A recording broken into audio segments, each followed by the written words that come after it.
Hello friends, तो आज का सेक्शन होगा सीआरपीसी से section 164A medical examination of the victim of rape. तो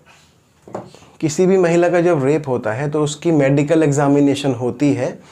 जब पुलिस ऑफिसर द्वारा की गई इन्वेस्टिगेशन में ऐसा कुछ भी मालूम होता है। तो पहले हम इसका सेक्शन पढ़ लेते हैं, उसके बाद मैं आपको बताता हूँ। Medical examination of the victim of rape where during the stage when an offence of committing rape और attempt to commit rape is under investigation, it is proposed to get the person of the woman with whom rape is alleged or attempt to have been committed or attempted examined by a medical expert. Such examination shall be conducted by a registered medical practitioner employed in a hospital run by the government or a local authority, and in the absence of such a practitioner by any other registered medical practitioner with the consent of such woman or of a person competent to give such consent on her behalf, and such woman shall be sent to such registered medical practitioner within 24 hours from the time of receiving the information relating to the commission of such offense. तो जहाँ किसी भी lady victim का, किसी women का rape किया जाता है या रेप अटेम्प्ट किया जाता है, तो उस वुमेन का, उस फीमेल का मेडिकल एग्जामिनेशन सेक्शन 164A में किया जाता है। ड्यूरिंग इन्वेस्टिगेशन ऐसा कुछ भी डिस्कवर होता है तब मेडिकल इन्वेस्टिगेशन किया जाएगा, अन्यथा अगर ऐसा लगता है कि नहीं, रेप नहीं हुआ है, मेडिकल एग्जामिनेशन नहीं होता है। किसी फीमेल का रेप कमिट हुआ हो या अटेम्प्ट हुआ हो तब उस पर तो मेडिकल एग्जामिनेशन कौन करेगा? मेडिकल एक्सपर्ट करेंगे, ठीक है। वो डॉक्टर लोग करेंगे जो कि एक्सपर्टीज होते हैं इस फील्ड में। तो ऐसा मेडिकल एग्जामिनेशन उस फीमेल की कंसेंट के द्वारा किया जाएगा, और अगर वो फीमेल कंसेंट देने लायक नहीं है या कोमा में है या बेहोश है या कुछ भी ऐसा है, या वो बोल नहीं पा रही है, उसके मेंटल स्टेटस सही नहीं है, तो उसी फीमेल का कोई भी ऐसा व्यक्ति जो भी उसके साथ है, रिलेटिव है, पेरेंट्स है, कोई हस्बैंड है या जो भी है, तो ऐसा कोई भी रिलेटेड व्यक्ति जो कि उसके बिहाफ पे कंसेंट देने के लिए तैयार हो या कंसेंट दे सकता हो, उसकी कंसेंट लेके मेडिकल एग्जामिनेशन किया जाएगा। जब भी मेडिकल प्रैक्टिशनर को रेप विक्टिम का पता लगेगा, उसके 24 आवर्स, विदिन 24 आवर्स, मतलब 24 घंटे के अंदर अंदर वो मेडिकल एग्जामिनेशन किया जाएगा। तो इसका दूसरा पैरा बोलता है कि registered practitioner, registered medical practitioner ऐसा कोई भी जब विक्टिम का मेडिकल एग्जामिनेशन करेगा और जो भी रिपोर्ट होगी तो उसको विदाउट डिले वो सेंड करेगा पुलिस ऑफिसर को। तो उसमें क्या क्या पूछ सकता है वो? एक तो नेम ऑफ द वुमेन, ठीक है, मैं आपको लिख भी देता हूँ। तो उसमें क्या क्या पूछ सकता है वो? जो मेडिकल एग्जामिनेशन है, जो मेडिकल एग्जामिनेशन होगा उसके अंदर वो पूछेगा name of the women, second होगा उसकी age of the women, third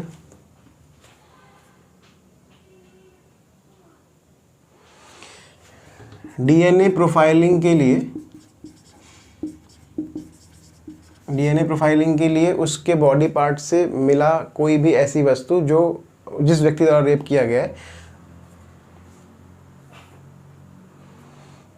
तो उस महिला की बॉडी से जो भी सामग्री मिली है, जिस व्यक्ति ने उसका रेप किया है,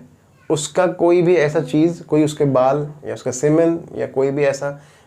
वस्तु या सामग्री मिली है, उसको डीएनए टेस्ट के लिए, डीएनए प्रोफाइलिंग को मिलाने के लिए ले लिया जाएगा। फोर्थ है marks of the injury, body पर दिए हुई इंजरी के मार्क्स को भी फोटोग्राफ लिया जाएगा, या उस पर कुछ मिला तो वो उठा लिया जाएगा, ठीक है। फिफ्थ होगा महिला का मेंटल कंडीशन, ठीक है ना, मेंटल कंडीशन कैसी है उस महिला की, वो भी उस रिपोर्ट में लिखा जाएगा।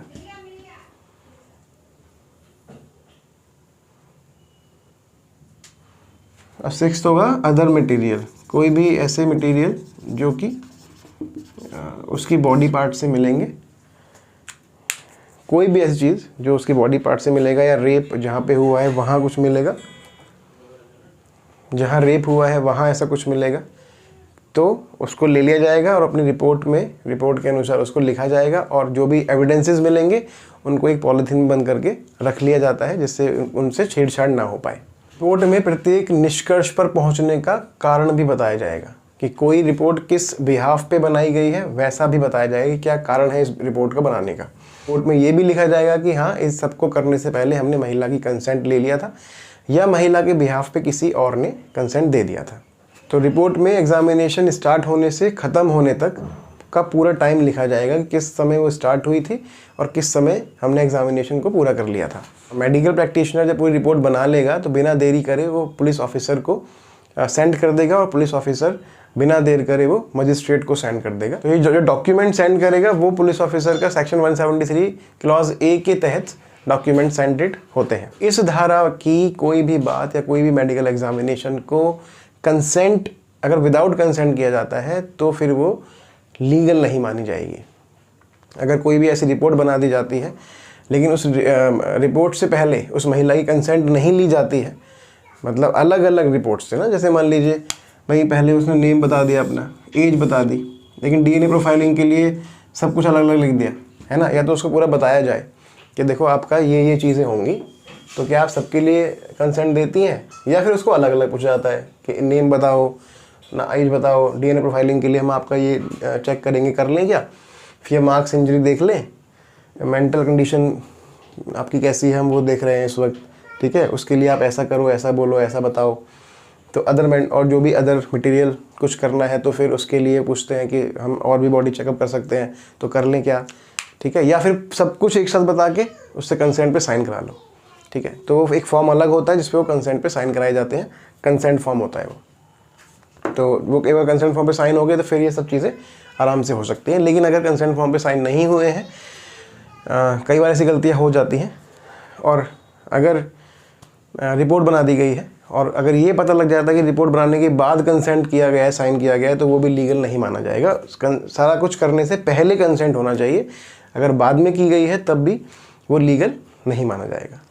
तो कैसा लगा आपको ये टॉपिक, कैसा लगा आपको ये, आपको समझ में आया होगा। मैं आशा करता हूँ कि जैसा मैंने बताया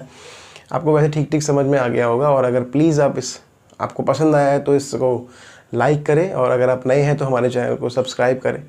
thank you so much, God bless you.